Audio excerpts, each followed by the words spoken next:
जैसे ही वो आग के पास पहुंचे तो उन्हें एक खूबसूरत आवाज सुनाई दी, ए मूसा, मैं अल्लाह हूँ, इस कायनात का रब। मूसा अलैहिस्सलाम ने घबराकर इधर उधर देखा। उसे फिर से आवाज सुनाई दी, ए मूसा, तेरे दाएं हाथ में क्या है? मूसा अलैहिस्सलाम ने कांपते हुए जवाब दिया, ये मेरा असा है जिस पर मैं टेक लगाता हूँ और जिससे मैं अपनी भेड़ों के लिए शाखे मारता हूँ और दूसरे काम करता हूँ। उसी आवाज ने उसे हुक्म दिया, अपनी लाठी फेंक दो।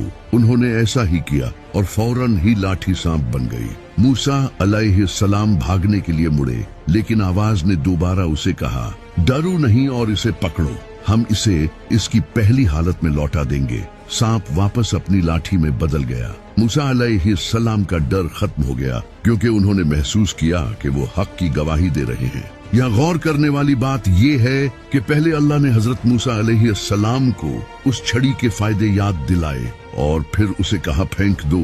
इसके बाद जब वो छड़ी सांप बन गई तो अल्लाह ने कहा कि उस छड़ी को उठाओ। यहाँ बड़ा ही कमाल का सबक छुपा है। जब तक तुम अपनी पसंदीदा चीजों को अल्लाह की राह में कुर्बान करोगे और उन चीजों को जो कि तुम्हें बुरी लगती हैं अल्लाह के लिए अपनाओगे, तब तक तुम कामयाब रहोगे। इसी में पूरा का पूरा दीन छुपा है। फिर अल्लाह ने मूसा अलैहिस्सलाम को हुक्म दिया कि अपना हाथ अपनी चादर में डाल दो। जब उन्होंने इसे बाहर निकाला तो हाथ में एक शानदार चमक थी। फिर अल्लाह ने मूसा अलैहिस्सलाम को हुक्म दिया कि तुम्हारे रब की तरफ से ये दो निशानियां हैं। फिरौन और इसके सरदारों के पास जाओ, क्योंकि वो बदकार गिरोह हैं और हद से गुजर चुके हैं। अल्लाह ने मूसा अलैहिस्सलाम को अपनी हिफाजत का यकीन दिलाया और इनके दिल को सुकून दिया। मूसा और हारून अलैहिस्सलाम एक साथ फिरौन के पास गए और इसे अपना पैगाम पहुंचाया। मूसा अलैहिस्सलाम ने इसे अल्लाह के दीन की दावत दी।